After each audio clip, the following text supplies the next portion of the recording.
So, hello everyone, and welcome to the MobTur channel. We are thrilled to have you here. Before we start our conversation with Professor Anna Claudia Martini, let's introduce ourselves. Professor Martini is from the Department of History and Culture of the University of Bologna, one of the oldest universities in the world. She is the author of the paper titled Geographies of Mobility Justice, Post-Disaster Tourism, Recognition, Justice and Affect in Tohoku, Japan, published in Mobilities in 2023, a journal that we have been studying our research group, MobTur. Professor Martini, would you kindly share a little more about your academic and professional journey with us, please? Yes, so first of all, thank you so much for having me here. It's really a pleasure to have this discussion. In terms of who am I and my academic background, I have quite a very heterogeneous, let's call it, background. So I am, as you said, currently at the Department of History and Cultures in the Geography branch of the department. But actually my bachelor is in Japanese language and culture, and my master is in anthropology, ethnology, and ethnolinguistics. So after that, I actually left academia for a while, and I did a journalism school in Rome.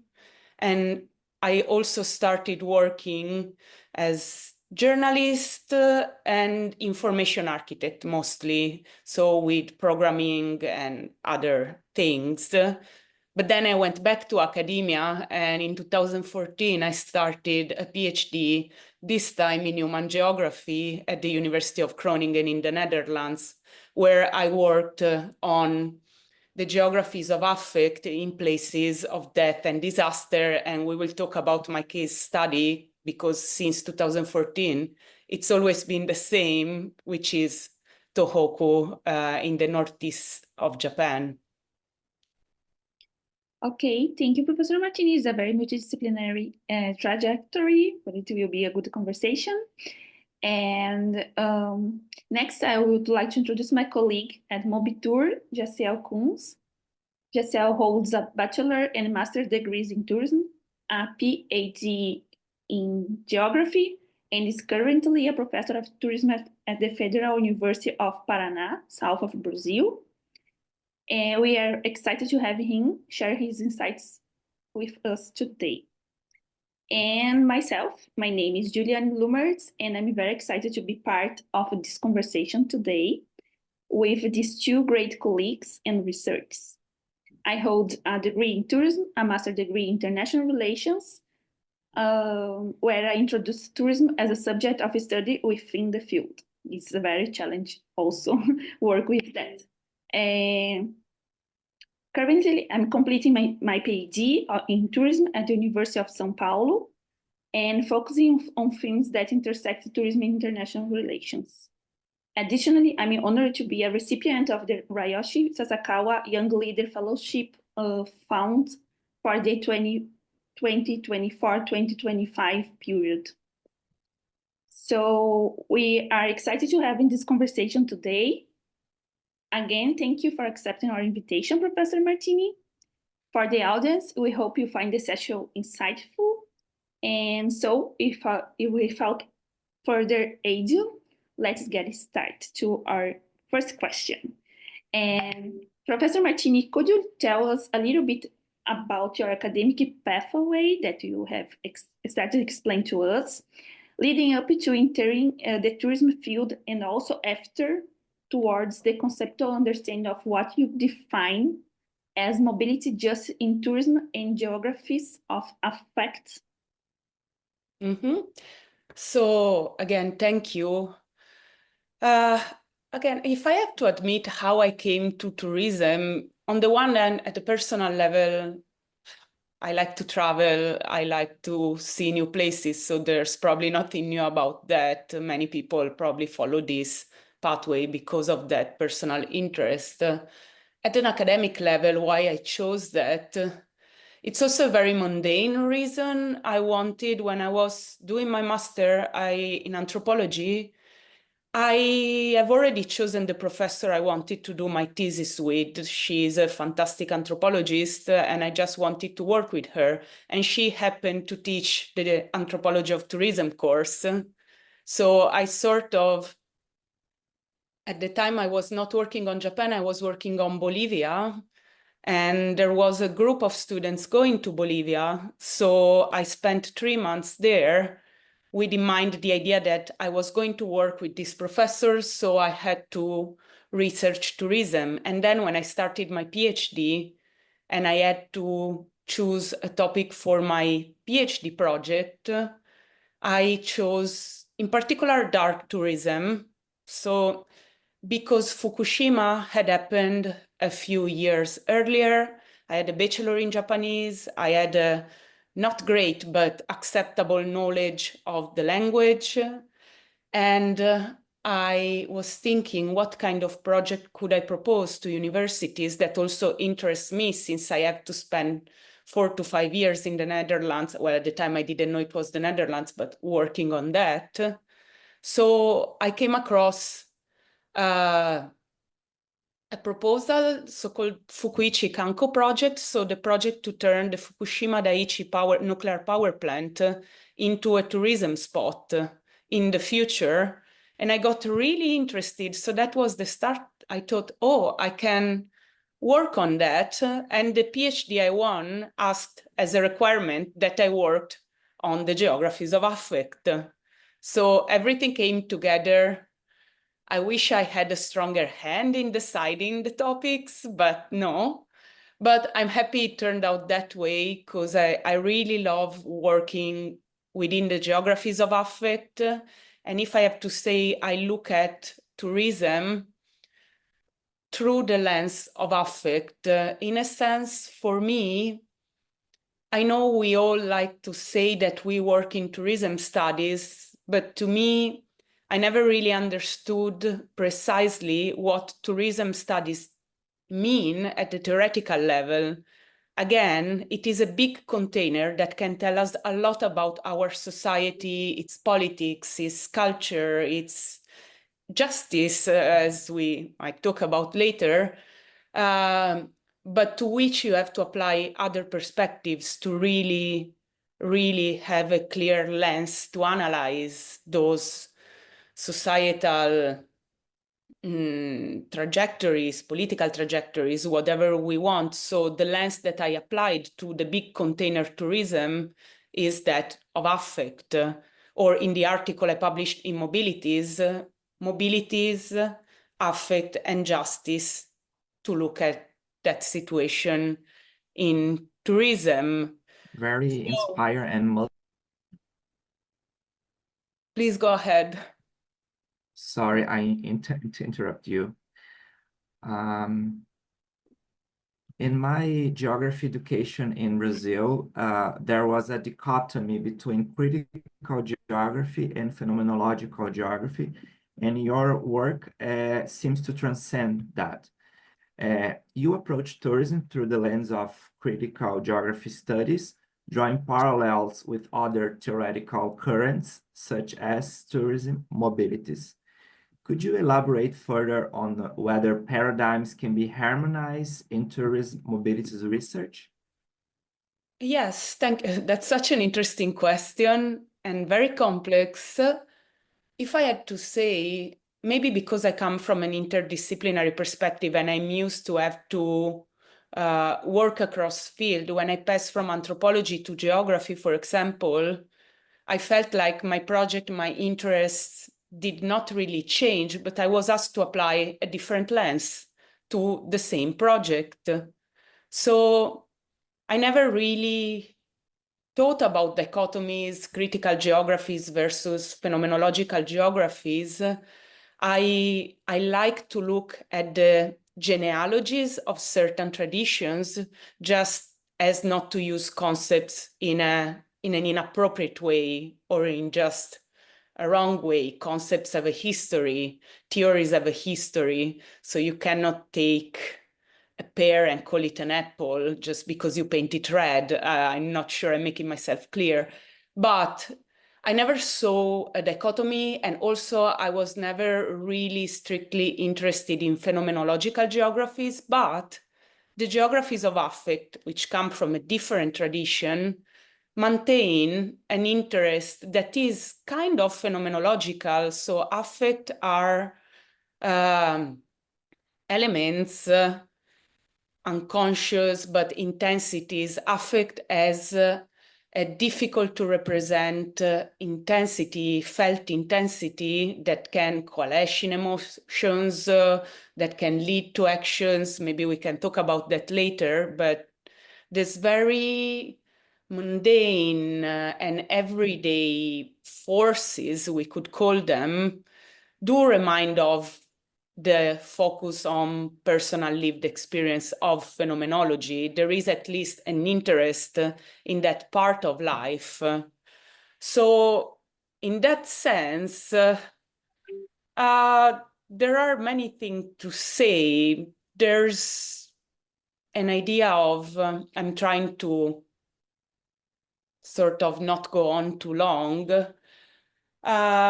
When it comes to mobility, for me, that adds a different layer. So we have an interest, my personal interest is in critical geography. I just published a book on, well, actually not mobilities, but critical theories in dark tourism. So using the critical theories that have been applied in geography to look at how power enters the picture when we talk about tourism, when we talk about mobilities. At the same time, mobilities goes very well with affect because both have also a trajectory that is ever-changing, mobile. We're talking about forces flowing, and mobilities, for me, is not strictly something I use, but it has been very effective in highlighting this changing and mobile dimension of places and of feelings. And so, yes, I'm not sure I answered completely, but that's what I think about it. But it's not only about, I think that we study only few things about emotions and affect in international relations and in mobilities, of course. So it's a field that we have some authors that have been dedicated themselves, but it's something that we have to highlight because it's not only person that goes from one side to other, but also sometimes there is forced situations that emotions and affection is very important to people understand that is something that is happening in the world also, not only maybe physical people and physical objects. Yeah, so to be a bit more technical on affect, but then affect is a field in which whatever you say, then you're going to be criticized by a certain group of people that does not necessarily agree, because affects are very difficult to represent. Then, of course, the theoretical trajectories that talk about it are also varied and at times in conflict. So affect is a force of interrelation. So it doesn't matter if it is between places and people, between collectivities, between individuals. Some would say that affect is universal. Affects are universal. They are expressed in culturally different ways, but the potentiality of affects are ever present in our life. They are just flowing. It's just that most of the time they flow under the surface. But at times when something hits us, we feel an intensity that can then become an emotion. Of course, by saying this, I'm simplifying a very specific theoretical trajectory on affect. I do it as a disclaimer so then people don't tell me, you said it's universal. But yeah, there's a lot to be unpacked. In my PhD career, the first 2 years, I just spent trying to understand what affect is, because it's not so straightforward, to be honest. So thank you for the comment. So to people understand, affect is different from emotions. Maybe in Portuguese can be something that we translate as the same thing. But if you go through the authors, you understand what is affect, what is emotion. So only to people that want to study a little bit more, maybe would suggest that study the difference between affection and emotion in English, because maybe No, even academics don't agree on that. So there's fantastic academics like Sarah Ahmed. She doesn't make a distinction. Affect, emotion doesn't matter to her. Some people distinguish affect as the unconscious part and emotion as the conscious part of a trajectory of feeling, let's call it. Some other people, and I'm in that, believe that there's not a difference in quality, that affect is not structurally one thing and emotion is structurally a different thing, but there is a level of intensity. I'm not saying this, others have said it 20 years ago, and this change in intensity makes it so at times, if this is the surface level, affect under the surface reaches a level that is above surface. And this is why people can do empirical work on affect, not because somehow we have some extra conscious knowledge of what happens under the surface, but because these intensities materialize. You see someone on the streets, it reminds you of your ex-boyfriend, girlfriend, it doesn't matter. You're hit by something. Suddenly, this flow becomes more intense. You're hit by something and this affect becomes perceivable. So I really like what Margaret Wetherell says, which is affect. One of the biggest problems with affect is that if it's not representable, how do we talk about it? And she says, no, we can talk about it, but we have to separate the idea that we can fully understand the affect from the reality. We will never understand affect in its pure form, air quotes, but we can understand the effects that these affects have on our life. So I'll stop here before giving the full lecture on affects. Yeah. After we can put some suggestions to people to read, Yeah, of course, our papers that you can understand better. And Sarah Ahmed is a very well-known author that writing in us international relations. We read a lot of books and papers from Sarah Ahmed that I think that is one of the most important writer about this in a context of international relations. Mm.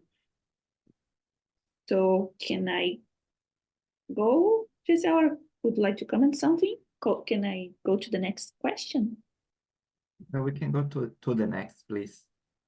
So yeah, okay. Sometimes you have to change. It's very important, the subject of affection and emotions, and we could discuss this all the conversation, but I will change a little bit. So coming back to your paper, because we started this relation and to know you reading your article. So in your paper, you engage in a theoretical discussion between recognition, justice, mobilities, and sometimes the lake of mobilities, and which produces geographies of status and power.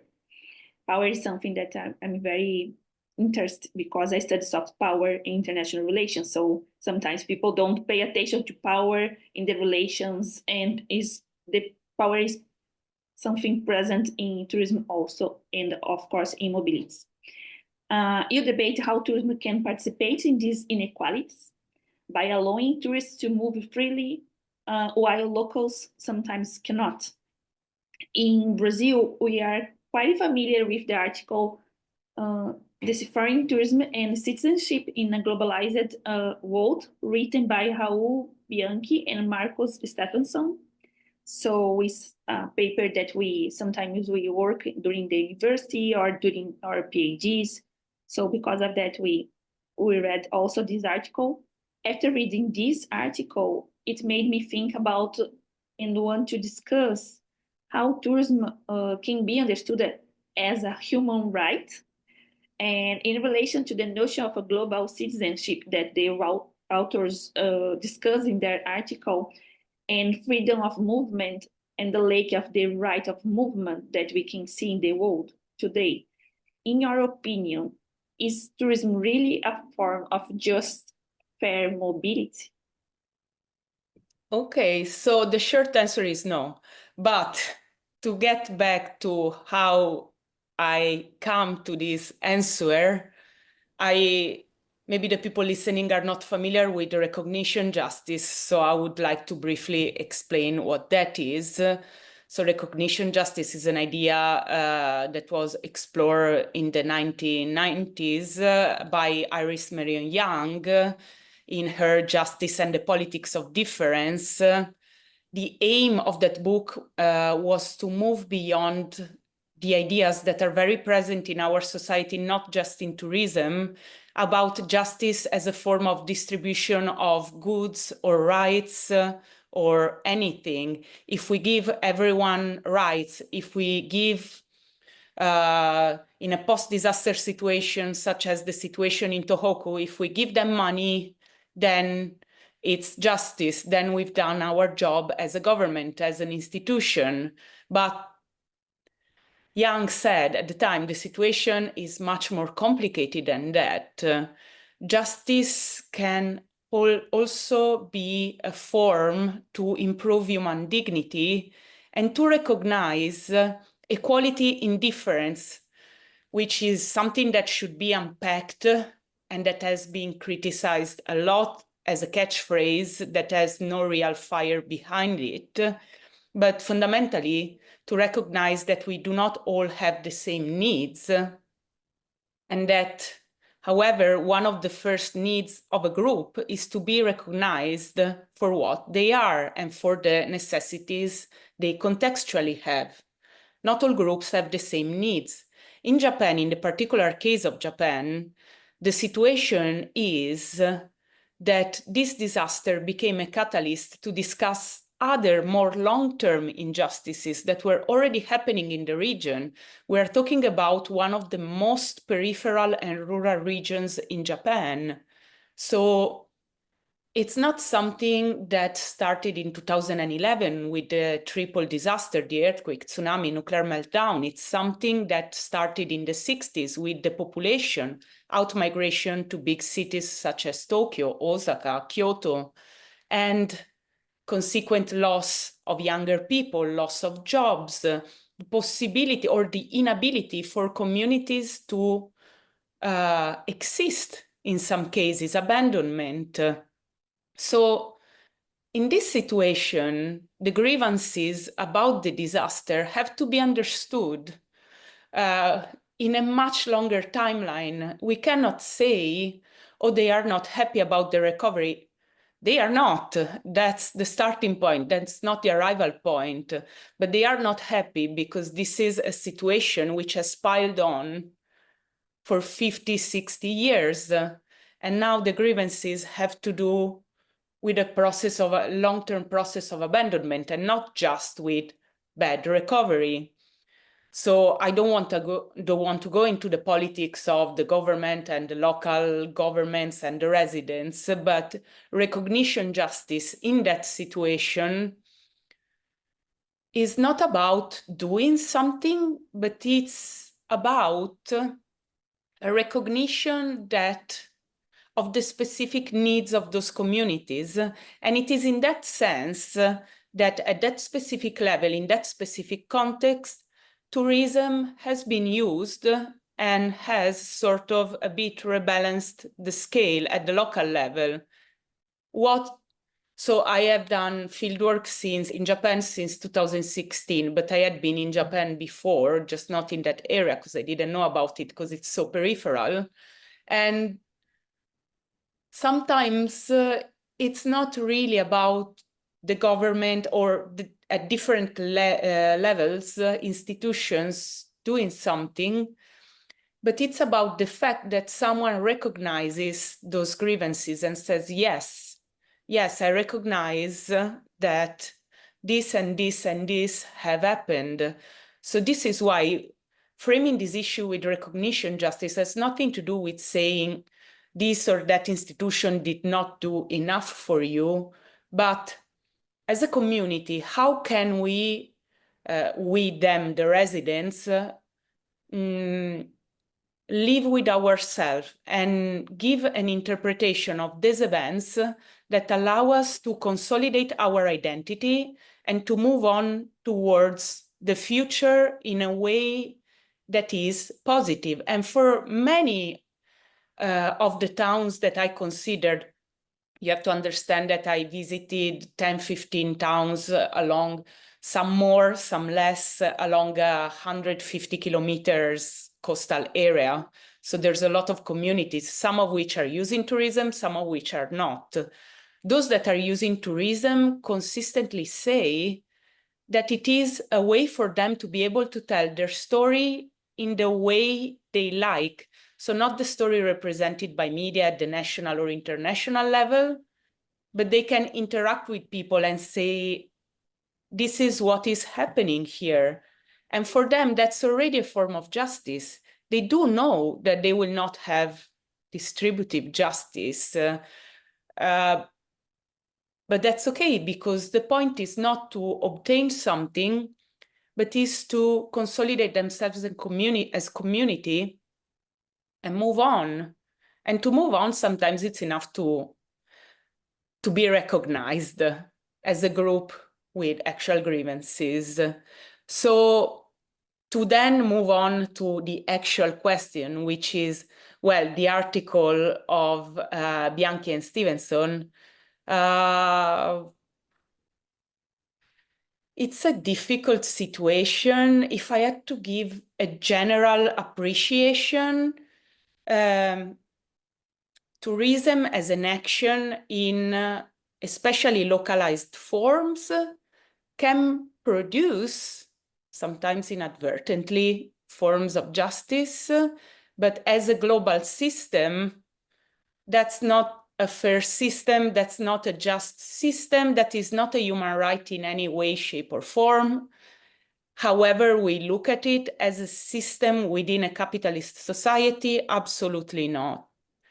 Absolutely unthinkable. And I think, especially in the article, sometimes, well, first we should not equate tourism to mobilities. It's when I think, for example, about the mobility or lack of possibility for mobility of migrants and of people who live in vulnerable situations, I mean, I would never dare compare that with the mobility of tourists. That would be a bit ridiculous, in my opinion. This is not what Bianchi and Stevenson's do in their article.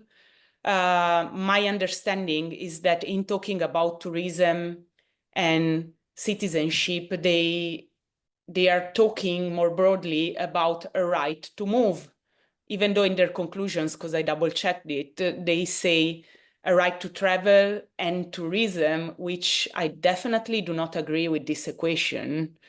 The right to move, it's a human right.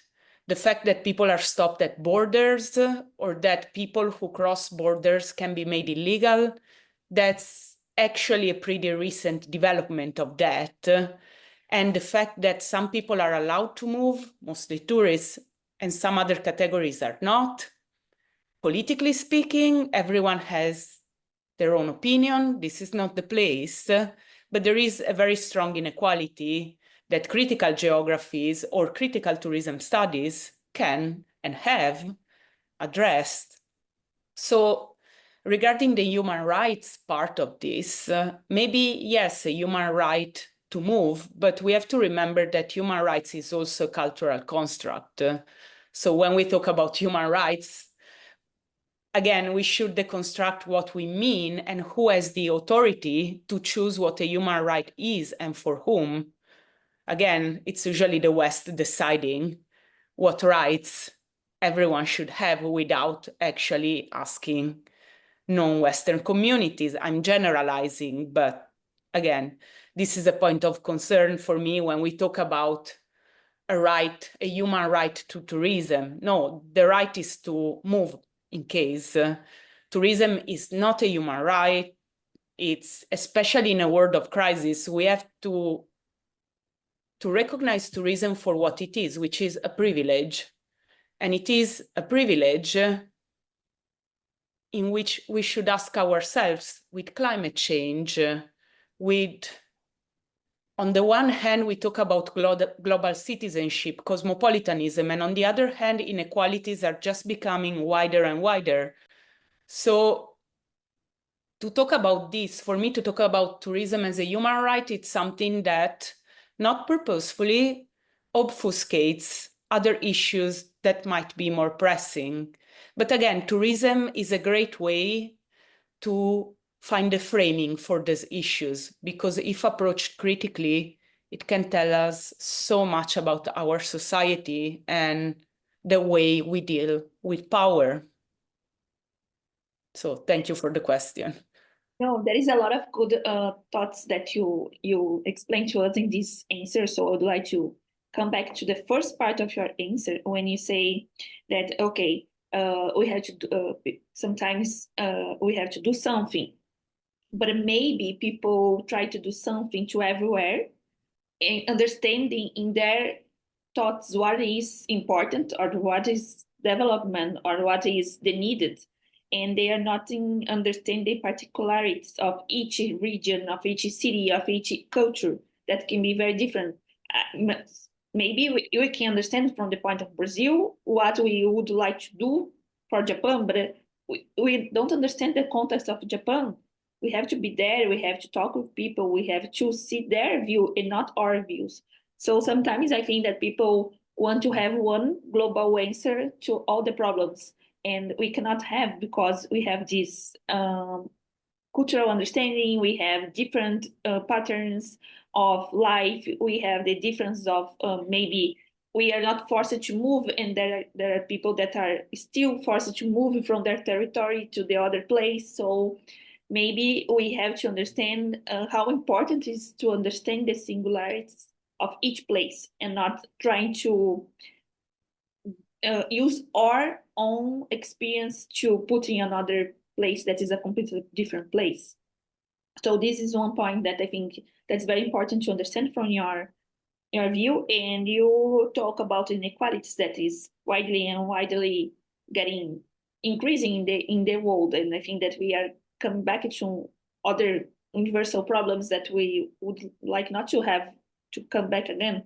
So tourism can be something, I think that's, as you said, tourism is a privilege. So if you check in the world the data about international tourism, you can see, oh, a lot of people are moving, a lot of people are tourists, but there's a lot of people, there's a lot of tourists, they are the population of the world, or can we say that this is universal right? We cannot say that. So I think that this point is very important to people understand. Of course, that we'd like to increase that people would have this access, this privilege that is travel, that is understand other culture when you visit a new place, but it's something very far from be like a universal right or a universal thing to all the population.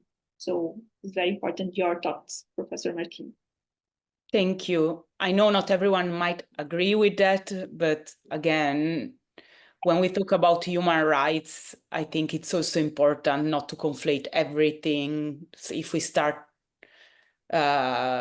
camouflaging and talking everything human rights, we lose track of what they should actually be, even though they're culturally constructed. So yeah, thank you for your comments. That's exactly, you encapsulated the main points that I wanted to make. Yeah, sure. So Jaciel, you can. Professor, in your article, you analyze the affective relations between locals and tourists post-disaster following the earthquake, then the tsunami, and then nuclear disaster. I particularly appreciated your engagement with subjectivity, identity, and lived experience within the framework of affect, highlighting the political dimension of affect.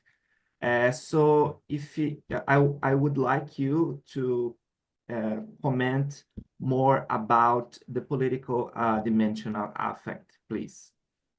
Yes, so in affect studies, most academics agree that affects have a political potential in the way in which they are flow, or sometimes they are called atmospheres, affective atmospheres, that can, in a sense, influence or move people. Affect in its most basic meaning, it's something that moves.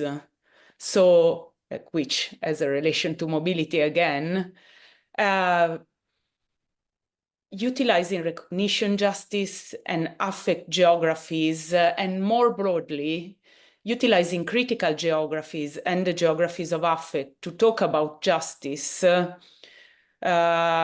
is something that I deliberately did to sort of highlight this political potential of affect, because the situation, at least in the context I was working on in Japan, in post-disaster Japan, for these rural communities, is extremely political. And again, I want to stress that one of the take-home messages from my whole PhD, actually, but again, it is seen in this article in Mobilities on justice, is that we culturally, again, I'm generalizing, but we have different ways of dealing with political aspects of life.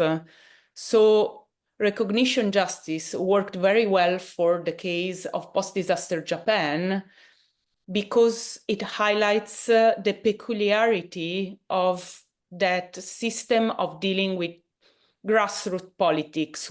Politics from below. So what do the residents want in relations to the institutions at different levels around them? And it was not doing something, it was having something recognized. Why? Again, if I had to generalize on a country that, however, I know quite well, it is very difficult, more difficult than for Italian, for example, for Japanese people on average to protest or to go against what governments at the local and national level mandate, especially when it comes to disasters. There is a disaster. After that, you have a recovery process that is framed as we're coming to help you. And actually, the government at different level is coming to help. But sometimes the voices of residents are not heard. I will say a very specific thing. I don't even remember if I talked about it in the article, but after the disaster, a project was implemented to build higher seawalls. Why?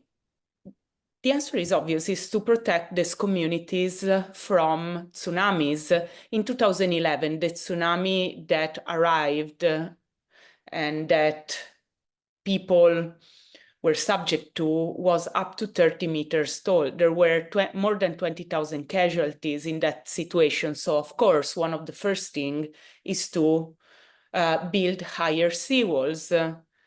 And the protests started because of the seawalls, because locals were absolutely against the construction of these walls. We're talking about more than 395 kilometers of walls along the coast. Why? Because it disrupted not only the mobilities, the actual mobilities of the locals, which are mostly fishermen, so they need to reach the sea, but it obstructed the view of the ocean, so it obstructed their imagination, their potential to see themselves as a community for the future.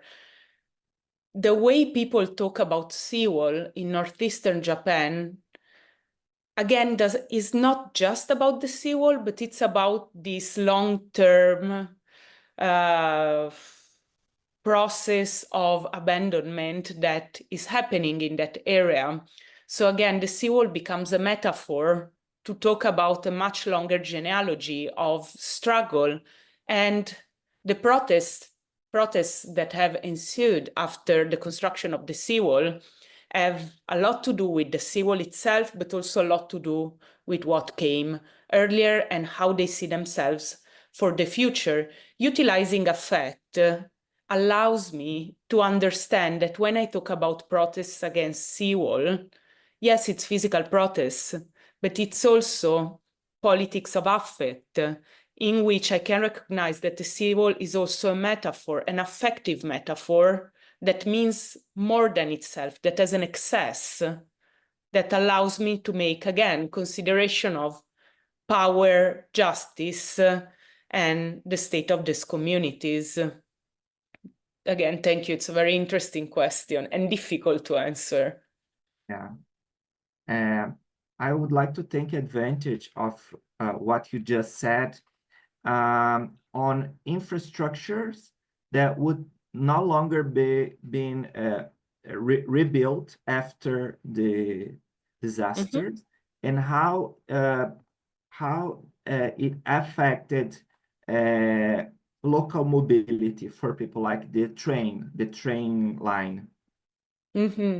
So at the beginning, for many years, the situation was a bit weird in an almost funny way, at least for me coming from the outside, because they did not rebuild the train, but they covered the train line and they had a bus go through it. So it was the full experience. You had the railway stops and you would pass on the bus, and then you had cars in the opposite direction. It was very peculiar. But what I remembered is that to reach these towns, especially for me, I don't have a driver's license. And anyway, I wouldn't drive in Japan because it's on the other side, English style. So to reach these towns, it meant I had to take one of the 2 buses a day that pass through these areas. Of course, there's also local buses that go from one town to the other, but we are talking about very limited mobilities. And this is not important for adult Japanese people, or it is partly important, but many have a car. It's fine.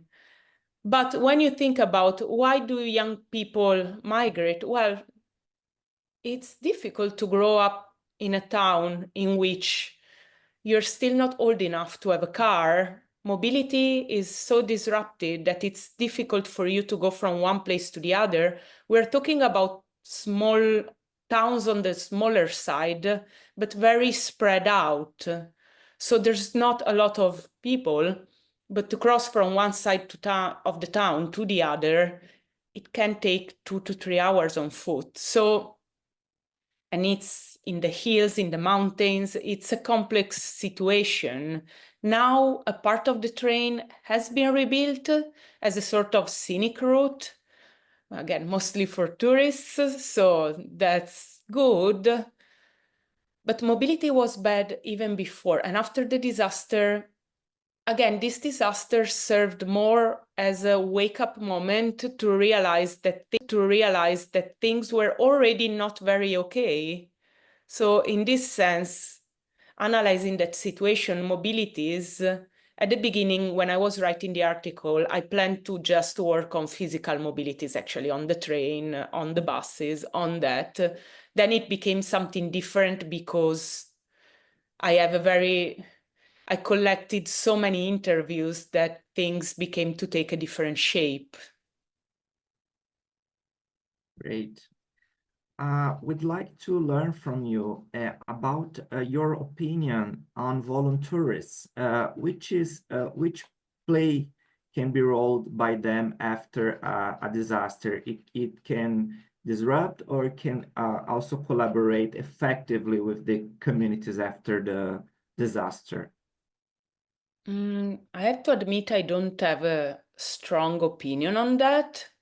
I'm not a big fan of volunteers, but that's from a purely personal level, not academic. I sometimes, I don't know, it's difficult for me to answer. Of course, they can play a role in the recognition a disaster has happened. You lend your hands, lend your expertise. I met people in Japan that arrived as volunteers after the disaster and then remained in different roles for the recovery of the city, whether they opened NGOs, whether they became consultants. It's a wide and varied group. As a general idea, I am a bit skeptical, but I also am not an expert in voluntourism, so I don't want to say a definite yes or a definite no. After a catastrophe, from the interviews I collected, I remember this guy. He was not a voluntourist. He arrived in Japan to be an English teacher, but he arrived just a few days before the disaster. So he was there after the disaster, and a few months after, he decided to go and visit Matsushima, one of the towns that were not even badly hit by the disaster. But it was like, I'm just gonna go and have a look around. And he said that people were very wary of him, that the atmosphere was, he said the atmosphere was dark, but what he meant is that he was not welcomed by people. So again, voluntourism in itself is not good or bad, but again, we have to meet people where they are. So do residents want this type of help? Is it the right time? Because sometimes it's a question of temporality. It's all perfect after a while, but at the very beginning, people don't want external influences that are not professional NGOs, etc. So again, it's not about the idea of voluntourism, but it's to find the right balance in a specific context. Thank you very much. Very inspiring opinion. Now, changing completely the subject, we'd like to listen to you about your experience with ethnography. How can ethnography be helpful to investigate places that suffered from a disaster, and how can ethnography help us to understand effect in tourism mobilities in general? Yes, so this is also something where I have a lot of opinions. So the first thing I have to say is that, as I was saying earlier, coming from anthropology at the master level, so while I did a PhD in geography, I never studied geography at the university level. So everything I have is my background in anthropology in terms of what I learned. So when I started my PhD, I just simply kept applying the same methods to the new research. In anthropology, though, there is a very strong debate on ethnography, especially Tim Ingold's articles, and the idea that anthropology is not ethnography and that many people are misusing the term. Again, there is a lot of literature, and maybe I can give a few articles for people if they're interested in it. So at the time, because I don't want to side one way or the other, I'm still thinking about it. Let's just say that I do extensive fieldwork and I apply qualitative methodologies. Extensive fieldwork, though, whether we call it ethnography or fieldwork, means that from 2016 to now, I have been to Japan almost every year. The longest has been 7 months. The shortest time has been 1 month and a half, more or less. So always, not always in all the same communities, but in the same area, working with the same colleagues at Tohoku University, in particular at IRIDES, the International Research Institute for Disaster Studies there. And I go and visit the same informants. I see how they're doing, what's happening. So I don't know any other way of doing research. And also I think it matches my personal disposition. I'm a person that likes people, that likes to talk and that likes to listen a lot. I think when we talk about research, it's very easy to say, oh, you're doing anthropology, you should do ethnography, you should meet people, or you do geography. But I think, yes, in reality, what happens is that you have your own disposition, and your disposition, the important thing is to be honest about one's disposition, one's interest, and to find the research question and research trajectories that match what you actually want to do. Otherwise, why are we even doing this job? So for me, that's what I like. I like talking to people, and I like a lot to listening to stories. So it's ideal for me. I sit down. My Japanese is so-so. I pre-prepare the questions. I record everything. And what I don't understand on the spot, I listen to later. And for me, it has helped so much, not only being there and talking to people, but going back year after year. Every time I learn so many things I had no ideas about. I have been working on the seawalls and justice and the seawall problems and why people are protesting. And it's not something that was that I dreamed about in the 90s, because going back year after year, people started telling me, why are you still here talking about tourism? Look at these walls. This is horrible. And I'm like, tell me more. What's horrible about it? Aren't these built to protect you? What's the problem? So I think some people, their head works more with theory, and they can produce fantastic thoughts, and they can advance the field talking about justice, recognition, justice, mobilities, Mimi Scheller and John Hurry. Like, they can think and create paradigms.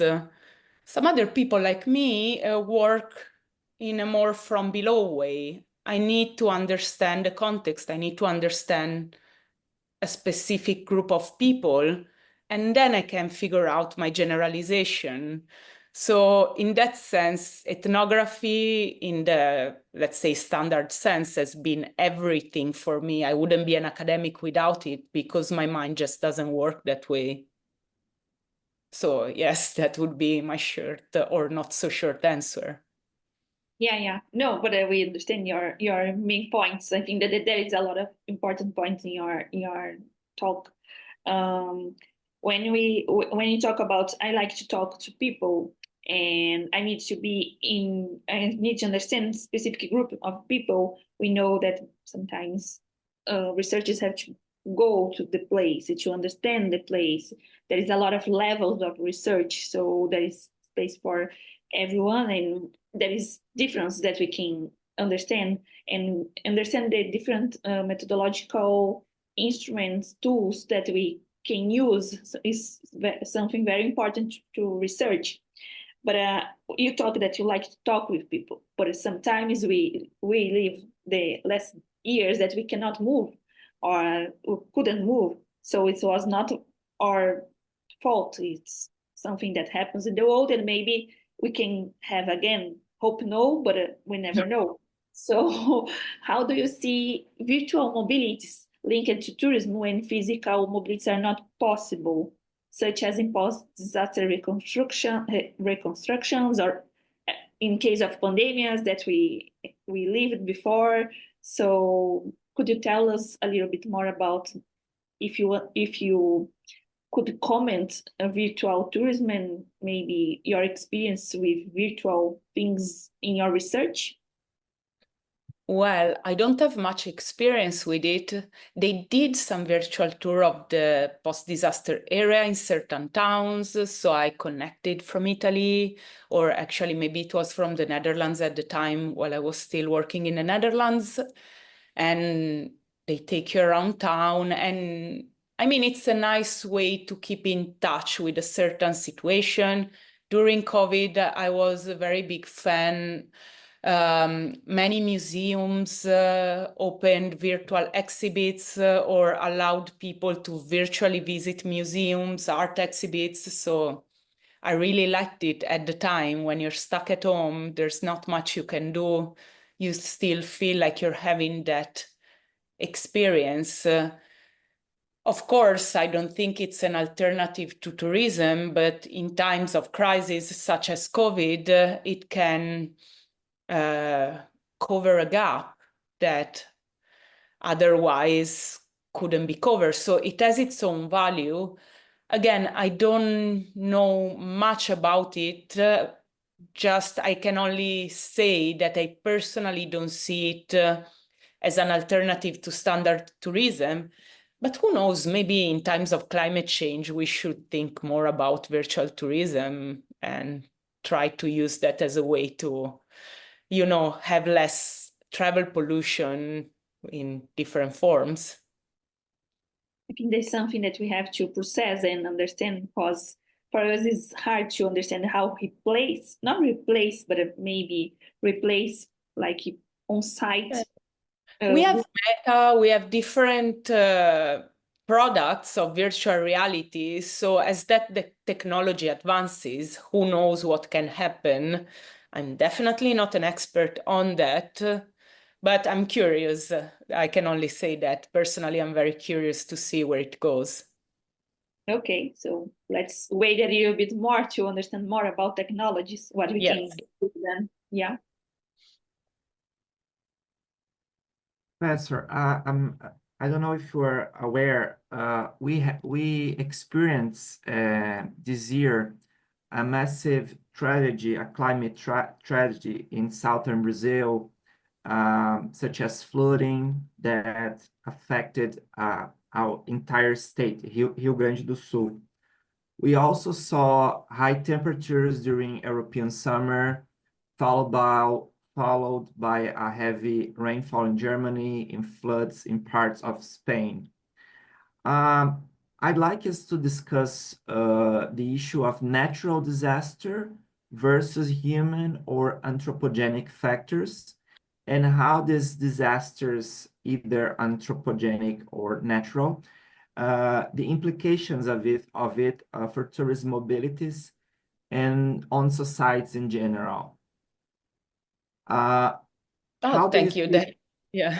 How do you see these challenges regarding climate change?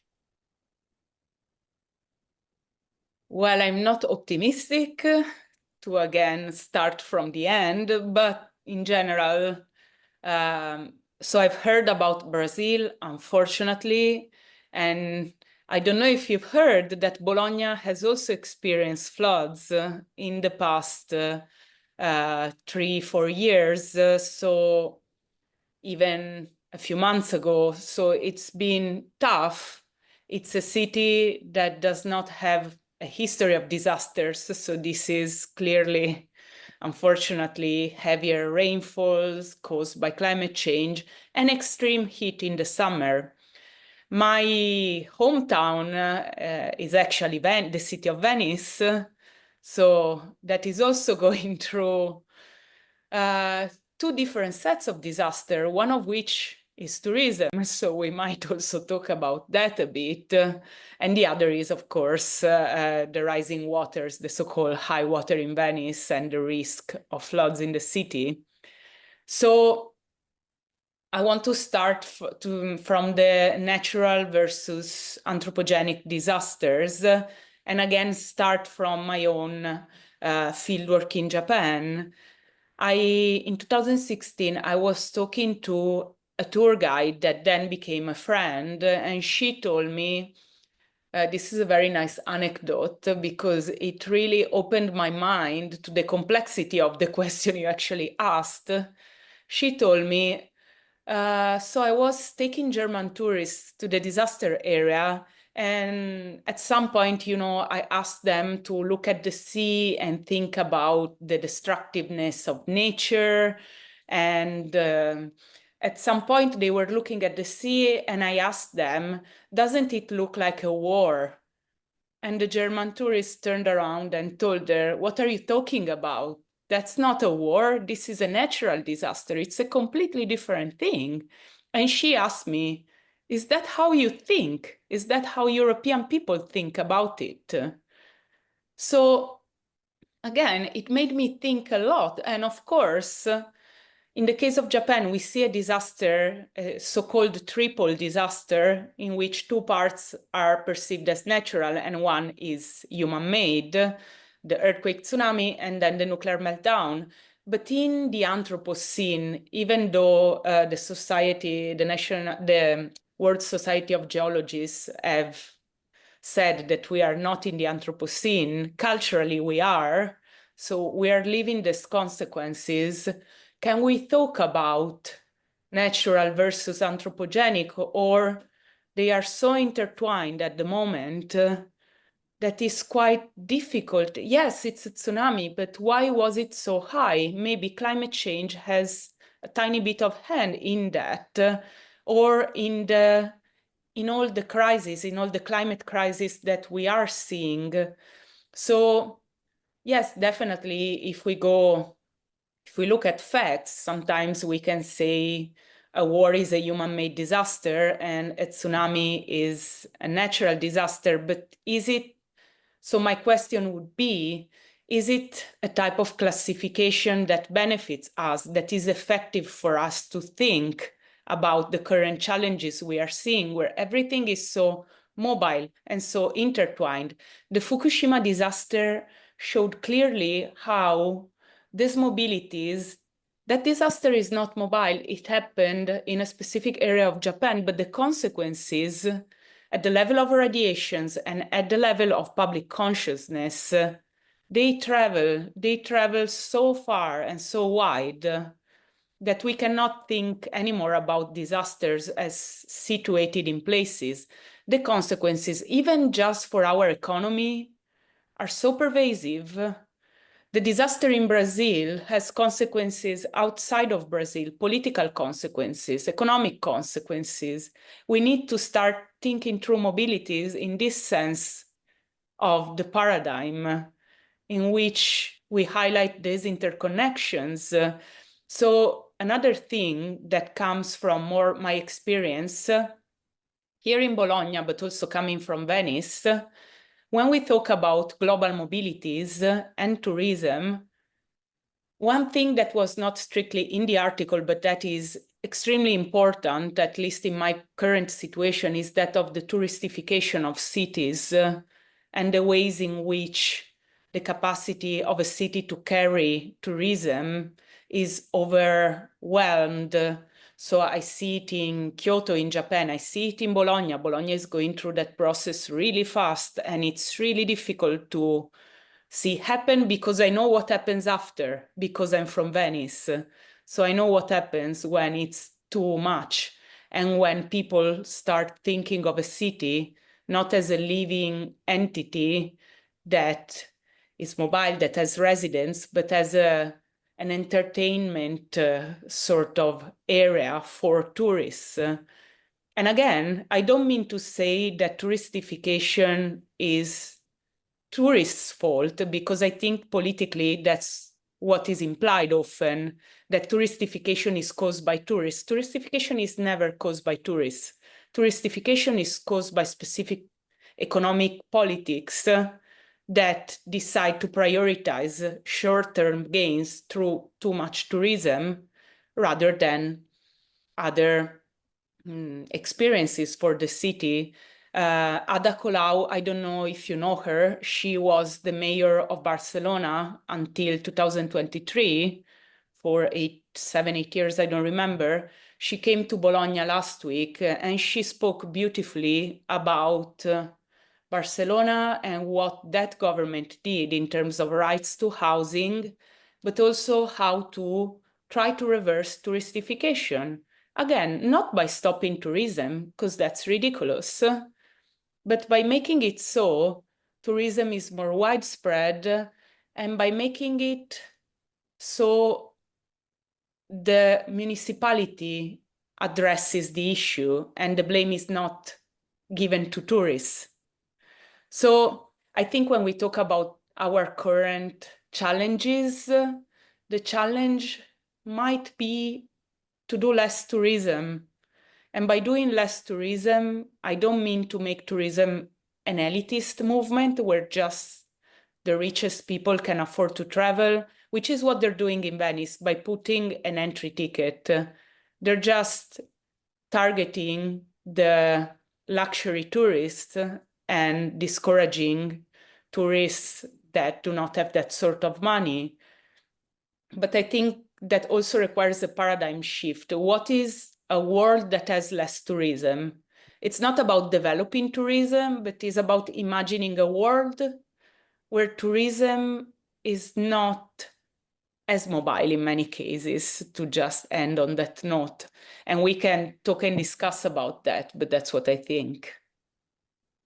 Yeah, there is a huge problem that is touristification. That is what we have been doing. It's not a fault of tourists. It's not only fault of maybe the major, but it's a big problem that we have to sit all the actors involved to talk about and to understand a solution that can be real. And we cannot choose tourists who can pay only. Tourists will be a right for rich and not something that other people can do.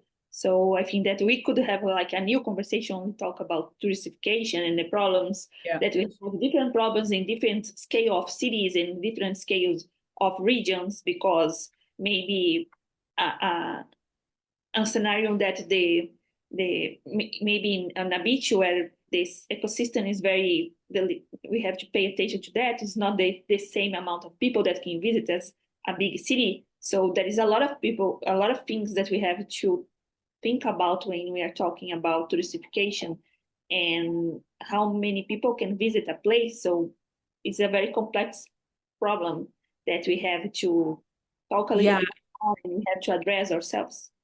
Yeah, and for me, it's not a problem that can be solved by the tourism industry. That's also unthinkable.